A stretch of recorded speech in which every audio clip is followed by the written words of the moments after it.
Untuk mekanisme pertukaran gas O2 dan CO2, pernapasan atau pertukaran gas pada manusia berlangsung melalui dua tahap, yaitu pernapasan luar atau eksternal dan pernapasan dalam atau internal.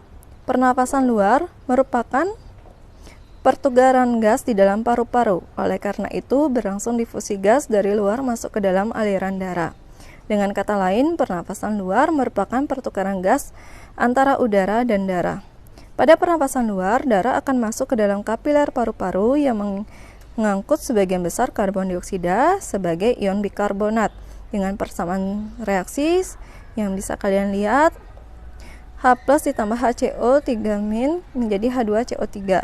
Sisa karbon dioksida berdifusi keluar dari dalam darah dan melakukan reaksi H2CO3 kemudian menjadi H2O plus CO2. Enzim karbonat anhidrase yang terdapat dalam sel-sel darah merah dapat mempercepat reaksi. Ketika reaksi berlangsung, hemoglobin melepaskan ion-ion hidrogen yang telah diangkut. HHB menjadi Hb.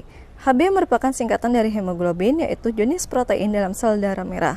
Selanjutnya, hemoglobin mengikat oksigen dan menjadi oksihemoglobin. Hb plus O2 menjadi HbO2 atau oksihemoglobin. Selama pernapasan luar, di dalam paru-paru akan terjadi pertukaran gas, yaitu CO2 meninggalkan darah dan O2 masuk ke dalam darah secara difusi. Terjadinya difusi O2 dan CO2 ini karena adanya perbedaan tekanan parsial. Pernapasan dalam. Pada pernapasan dalam atau pertukaran gas di dalam jaringan tubuh, darah masuk ke dalam jaringan tubuh, oksigen meninggalkan hemoglobin dan berdifusi masuk ke dalam cairan jaringan tubuh.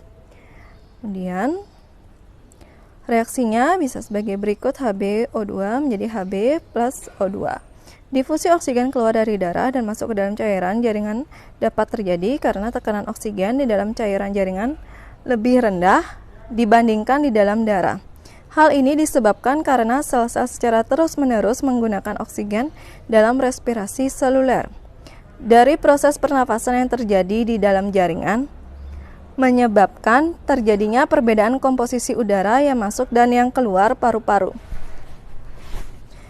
Kemudian, dalam keadaan biasa, tubuh kita menghasilkan 200 mili karbon dioksida per hari. Pengangkutan CO2 di dalam darah dapat dilakukan dengan 3 cara berikut. Yang pertama, sekitar 60-70% CO2 diangkut dalam bentuk ion bikarbonat oleh plasma darah. Setelah asam karbonat yang terbentuk dalam darah terurai menjadi ion hidrogen dan ion bikarbonat. Ion H+ bersifat racun, oleh sebab itu ion ini segera diikat Hb, sedangkan ion bikarbonat meninggalkan eritrosit masuk ke plasma darah. Kedudukan ion bikarbonat dalam eritrosit diganti oleh ion klorid. Persamaan bisa kalian lihat. Kemudian nomor 2, lebih kurang 25% CO2 diikat oleh hemoglobin membentuk karboksihemoglobin. Secara sederhana, reaksi CO2 dengan Hb ditulis sebagai berikut: CO2 plus Hb menjadi HbCO2.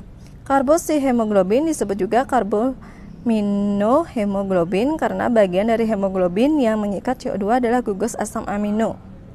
Kemudian, sekitar 6-10% CO2 diangkut plasma darah dalam bentuk senyawa asam karbonat.